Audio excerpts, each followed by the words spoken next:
안녕하세요. 여러분의 삶이 눈부시게 빛나길 바라는 루나펄스입니다. 오늘은 단편소설의 천재 안톤 체호프가 쓴 슬픔을 소개해 드리겠습니다. 제가 읽고 있는 책은 일송북에서 펴낸 책이고요. 옮긴 이는 김순진입니다. 안톤 체호프는 러시아의 소설가 겸 극작가로 19세기 말 러시아의 사실주의를 대표하며 근대 단편소설의 거장으로 손꼽힙니다. 이 작품은 체호프가 1885년에 쓴 단편이고요. 역자에 따라서 슬픔, 애수, 우수, 비탄 등의 제목으로 번역되기도 합니다. 이 작품은 누구에게도 자신의 슬픔을 풀어놓을 수 없는 가엾은 한 인간의 모습을 보여주고 있는데요. 짧은 소설이지만 많은 것을 생각하게 합니다. 그럼 끝까지 잘 들어주시고 여러분들의 생각을 댓글로 남겨주시면 감사하겠습니다. 오늘도 책과 함께 편안한 시간 되시기 바랍니다.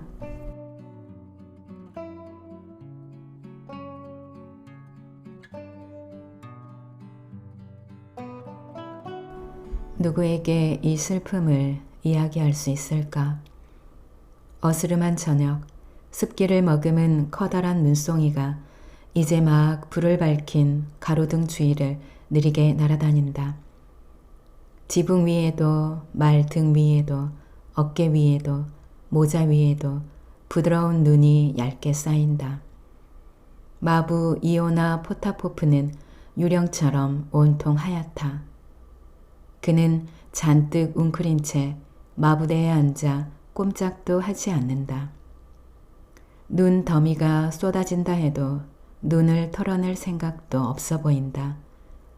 그의 늙은 말도 하얗게 되어 전혀 움직이지 않는다.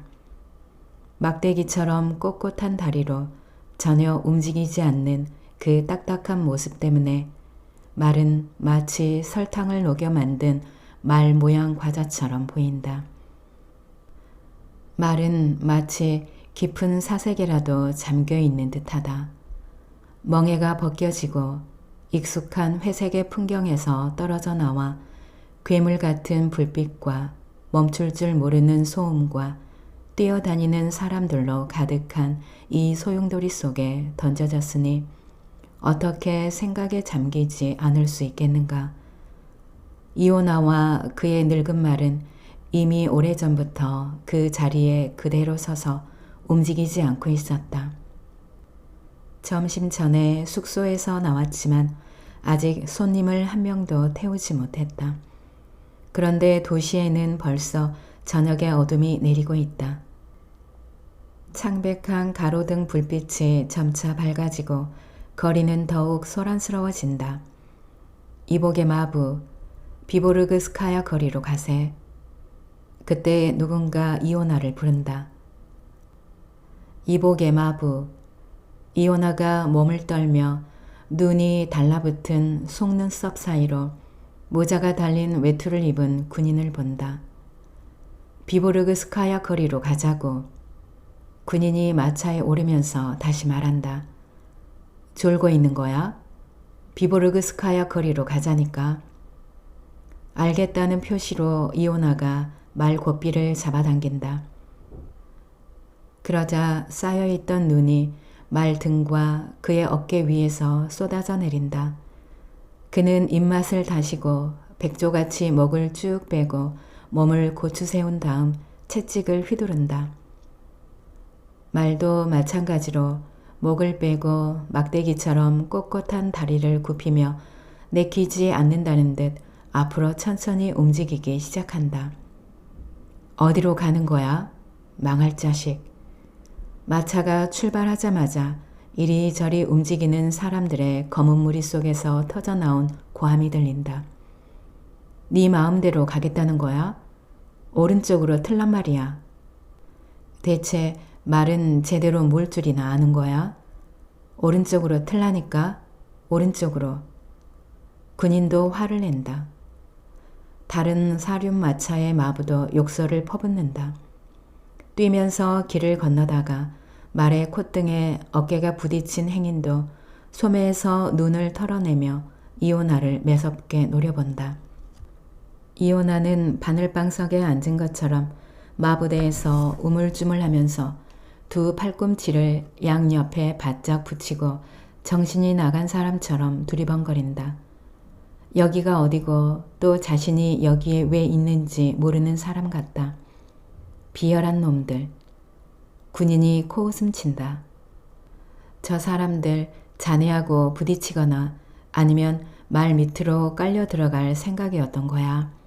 저자들이 작당을 한 게지. 이오나가 승객을 뒤돌아보며 입술을 달싹거린다. 무엇인가 말하고 싶은데 목구멍에서는 신음소리만 새어나올 뿐 아무 말도 나오지 않는다. 뭐야? 군인이 묻는다. 미소로 입이 비틀어진 이오나가 목에 힘을 주고 그제야 쉰 목소리로 말한다. 나으리, 제 아들놈이 이번 주에 죽었습니다. 왜 죽었지?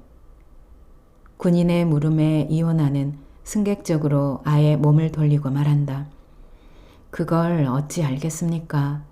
아마도 열병 때문이었을 겁니다. 병원에 사흘 동안 누워있다가 죽었습죠. 모두 하느님의 뜻이지요. 저리 비켜 빌어먹을. 어둠 속에서 큰 소리가 들려온다. 기어갈 거야? 더러운 자식아. 눈 똑바로 뜨고 가라고. 똑바로 앞을 보고 가란 말이야. 어서 가게, 어서. 승객이 말한다. 이러다간 내일이 돼도 도착하지 못할 거야. 어서 몰아, 어서. 마부가 다시 몸을 고추 세우고 목을 쭉 뺀 다음 무겁고 우아한 동작으로 채찍을 치켜든다. 그러고 나서 몇 번이나 뒤돌아 승객을 보지만 승객은 두 눈을 감고 더 이상 듣고 싶지 않다는 표정이다. 비보르그스카야 거리에 그를 내려놓고 나서 마부는 선술집 근처에 마차를 세우고 다시 웅크리고 앉아 꼼짝도 하지 않는다. 습기를 머금은 눈이 다시 그와 그의 늙은 말을 하얗게 채색한다. 1시간이 지나고 또 1시간이 지난다.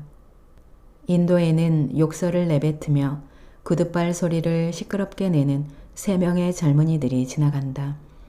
그들 가운데 2사람은 키가 크고 날씬하며 나머지 1사람은 키가 작은 곱사등이다. 마부, 폴리체이스키 다리로 가세. 곱사등이가 카랑카랑한 목소리로 외친다. 3사람의 20코페이카를 주지. 이오나가 말의 고삐를 잡아당기며 입맛을 다신다. 20코페이카는 사실 적은 액수지만 지금 그에게 돈의 금액 따위는 중요하지 않다. 1루블이든 5코페이카이든 손님만 있으면 되었다. 3명의 젊은이들은 서로 밀치며 추잡한 말들을 늘어놓으며 썰매 마차로 다가와 한꺼번에 좌석으로 기어오른다. 그러고는 누가 서서 갈지를 두고 실랑이를 벌인다. 한참 동안 욕설과 변덕과 비난이 오간 다음에야 키가 제일 작은 곱사등이가 서서 가는 것으로 결정한다. 자, 어서 몰아. 카랑카랑한 목소리가 이오나의 뒷덜미에 더운 숨을 내쉬며 말한다. 마부, 어서 채찍질을 해. 모자는 이게 뭐야? 정말 형편없군. 페테부르크에서 이것보다 못난 모자는 아마 없을 거야. 허허. 이오나도 소리내어 웃으며 말한다. 왜 없겠어요. 뭐야? 잔말 말고 어서 몰아. 계속 이렇게 갈 건가? 맞고 싶어? 머리가 깨지는 것 같아. 키가 큰 한 사람이 말한다. 어제 두크마소프네 집에서 바사카하고 둘이 코냑을 4벽이나 마셨거든. 무슨 소리야? 거짓말하지 마. 또 한 명의 키 큰 사람이 말한다. 개자식 같으니 하늘에 걸고 맹세하지. 정말이라고. 벌레가 기침을 한다는 것도 정말이지. 허허. 이오나가 이를 드러내며 웃는다. 재미있는 분들이군요. 이런 제기랄. 곱사등이가 소리를 버럭 지른다. 이 늑정이야. 가는 거야, 마는 거야? 계속 이렇게 갈 거야? 채찍질을 하라니까. 빌어먹을. 세게 갈겨. 이오나는 바로 뒤에서 비비트는 곱사등이의 몸과 목소리의 진동을 느낀다. 그는 자신에게 쏟아지는 욕설을 들으며 사람들을 보면서 고독한 감정이 차츰차츰 가슴에서 사라지는 것을 느낀다. 곱사등이는 목이 메고 기침이 나올 때까지 욕설을 퍼붓는다. 키 큰 사람들은 나제지다 페트로브나라는 어떤 여자에 관해 이야기하기 시작한다. 이오나는 자꾸 그들을 뒤돌아본다. 그들의 대화가 잠시 멈추자 다시 뒤를 돌아보며 이렇게 웅얼거린다. 이번 주에 제 아들놈이 죽었습니다. 누구나 죽어. 곱사등이가 한숨을 내쉬더니 기침을 하고는 입을 닦는다. 어서 몰아. 어서 몰란 말이야. 얘들아, 나는 앞으로 이런 군뱅이 같은 마차는 절대 타지 않을 거야. 이러다가 대체 언제 도착하겠어? 그러면 마부에게 힘 좀 내라고 귀싸대기를 갈기라고. 이 늑정이야, 들었어? 어디 귀싸대기 한번 갈겨볼까? 점잖게 대해주니까 아예 걸어가는군. 이오나는 뒤통수를 맞으면서도 아무렇지 않은 듯 웃는다. 허허, 재미있는 분들이군요. 복 많이들 받으십시오. 이복의 마부, 결혼은 했는가? 키가 큰 한 사람이 묻는다. 저요? 재미있는 분들이군요. 지금 제 유일한 아내는 축축한 땅이랍니다. 말하자면 무덤이죠. 아들놈은 죽었는데 나는 이렇게 살아있으니 참 이상한 일이지요. 죽음이 문을 잘못 열었어요. 나한테 와야 하는데 내게 왔어야 했는데 아들한테 잘못 간 거죠. 이오나가 자신의 아들이 어떻게 죽었는지 이야기하려고 몸을 돌린다. 그러자 그때 곱사등이가 한숨을 내쉬며 말한다. 이제야 겨우 다 왔군. 20코페이카를 받고 나서 이오나는 한참 동안 어두운 입구로 사라져가는 건달들의 뒷모습을 바라본다. 다시 혼자가 된 그를 정적이 감싼다. 잠시 잠잠했던 슬픔이 다시 살아나 아주 강하게 그를 몰아붙인다. 이오나의 시선이 거리를 바쁘게 오가는 사람들을 쫓아 불안하고 고통스럽게 흔들린다. 이렇게 많은 사람들 중에 그의 얘기를 들어줄 사람이 정말 한 사람도 없는 것일까? 사람들은 그도 그의 슬픔도 아랑곳하지 않고 바삐 지나가고 있다. 슬픔은 그 끝을 알 수 없을 만큼 거대하다. 이오나의 가슴을 찢고 그 슬픔을 밖으로 쏟아낸다면 아마 온 세상이 잠길 테지만 그의 시린 슬픔은 보이지 않는다. 밝은 대낮에도 보이지 않는 아주 작은 껍질 속에 자리 잡고 있다. 이오나가 문지기를 발견하고 그에게 말을 건다. 이보시오, 지금 몇 시오? 그러자 문지기가 말한다. 9시가 넘었소. 그런데 왜 여기에 마차를 세워놓은 거요? 어서 가시오, 어서. 이오나는 그곳을 지나 조금 더 가서는 다시 몸을 구부리고 슬픔에 젖는다. 사람들에게 호소하려고 하는 건 더 이상 무의미하다고 생각한다. 5분도 채 지나지 않아 그는 몸을 펴고 두통이 심하기라도 하듯 머리를 흔들며 고삐를 잡아당긴다. 견딜 수가 없다는 듯 몸소리를 치며 그가 생각한다. 숙소로 가야지. 늙은 말도 이오나의 생각을 알아차리기라도 한 듯 빨리 걷기 시작한다. 1시간 반이 지나고 이오나는 이제 더럽고 커다란 페치카 옆에 앉아 있다. 페치카 위에도 바닥 위에도 긴 의자 위에도 사람들이 누워 코를 골고 있다. 공기는 숨이 막힐 정도로 후덥지근하다. 이오나는 잠든 사람들을 바라보고 머리를 극적이며 일찍 돌아온 것을 후회한다.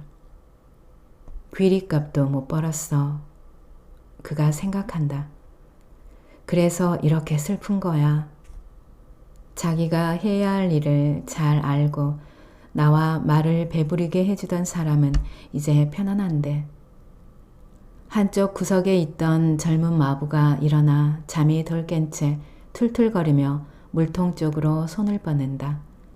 그러자 이오나가 그에게 묻는다. 물 마시게? 그렇소. 목이 마르군. 많이 마시게. 그런데 이보게 내 아들놈이 죽었네. 이번 주에 병원에서. 이오나는 그가 뭐라고 대답하는지 기다렸다. 그러나 젊은 마부는 그의 얘기는 관심도 없다는 듯 담요를 머리까지 뒤집어 쓰고 잠이 들어 버렸다. 늙은 이오나는 한숨을 내쉬고 머리를 극적인다. 젊은 마부가 그렇게 물을 마시고 싶어 했던 것처럼 그도 무척이나 말을 하고 싶었다. 아들이 죽은 지 곧 일주일이 되는데도 그는 아직 누구에게도 죽은 아들에 대해 말해본 적이 없다. 자세히 차근차근 이야기하고 싶다. 아들이 어떻게 병에 걸렸고 얼마나 괴로워했으며 죽기 전에는 무슨 말을 했고 또 어떻게 죽어갔는지 그런 이야기들을 하고 싶다. 장례식이 어떠했는지 고인의 옷을 가지러 병원에 어떻게 갔는지 말하고 싶다. 이제 시골에는 딸 아니시아만 남았다. 딸아이에 대해서도 이야기하고 싶다. 지금 그가 말할 수 있는 것이 어디 그뿐이겠는가. 듣는 사람은 기가 막혀 한숨을 내쉬며 슬프게 울 수밖에 없을 것이다. 여자들과 이야기하면 더 좋을 것이다. 그 여자가 아무리 바보라 하더라도 그의 얘기를 두어 마디만 듣고도 통곡하고 말 것이다. 말이나 살펴보러 가야지. 이오나가 생각한다. 자기애는 너무 일러. 잠이야 죽은 다음에도 실컷 잘 수 있는 것을. 그는 외투를 걸치고 말을 메워둔 마구간으로 간다. 그러면서 귀리에 대해서, 건초에 대해서, 날씨에 대해서 생각한다. 혼자서 아들을 생각하고 아들의 모습을 그리는 일은 정말 견딜 수가 없다. 누군가에게 얘기해야 한다.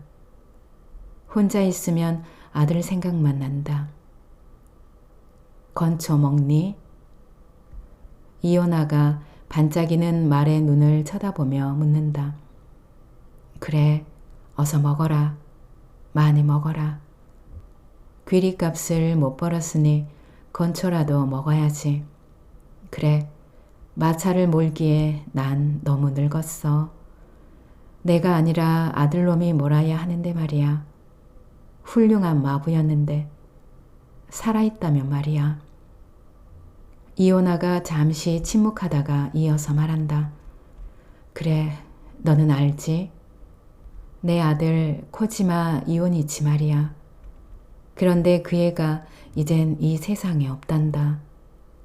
이 세상을 떠나버렸지. 허무하게 떠나버렸다고. 만일 말이다.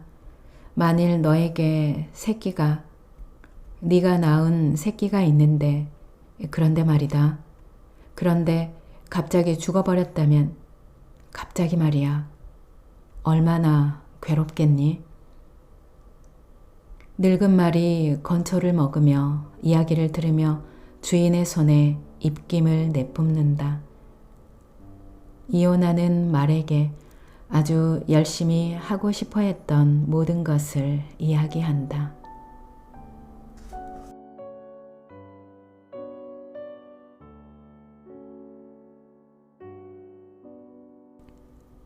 오늘 영상은 여기까지입니다.